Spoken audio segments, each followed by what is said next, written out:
So here's the sleep stoken. The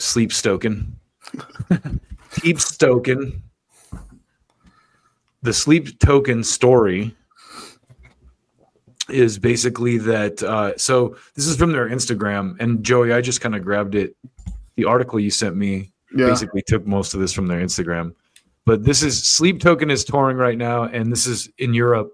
And they said, Zurich, following earlier news of Four's illness, we regret to share that our brother 3 has now also fallen ill and will be unable to perform tonight. The show will go ahead as planned using pre-recorded tracks from both 3 and 4 captured during our recent tour preparations. We always endeavor to avoid canceling a ritual unless completely unavoidable, and we hope this outcome is more acceptable to you than a last-minute cancellation. Thank you for your understanding and support through these unforeseen changes. Tonight we perform for them and for you. What do you guys think about that? Well, my initial reaction, and again, I don't know Sleep Token well, but from what I remember us talking about earlier in the year, they're all anonymous, right? Mm-hmm. And they wear like some sort of mask and things like that. Yeah. And here again, maybe this is unethical, but I just feel like a band that is keeping its anonymity. Could they get not sick people to just fill in and play and don't even say this? Like, that's a great point. It feels like you're kind of taken away from people's experience, but you could almost get away with it without them even knowing because nobody knows who you are. But also, do you appreciate the honesty about it? That I do.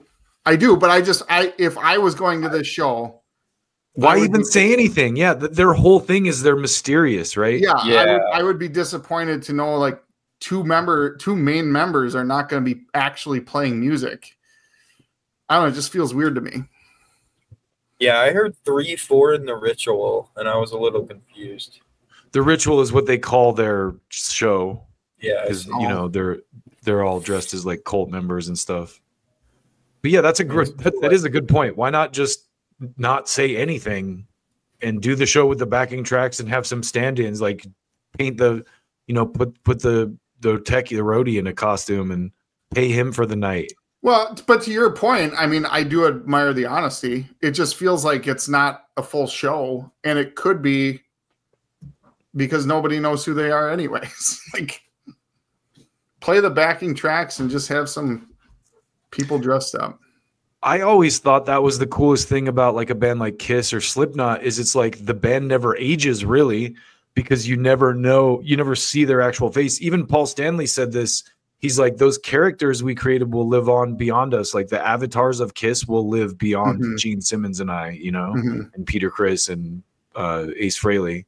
Well, and you're going to see the characters, right? You're not going to see the people. So like Slipknot switching out how many members over the years, nobody really cares that much. Couple members, maybe more than others, but like, I don't know. It was interesting to hear Paul Stanley too saying how when Kiss first started blowing up, it pissed him off because no one knew who he was. He was like super famous, but he could go out in public and no one knew who he was. That's cool. Yeah.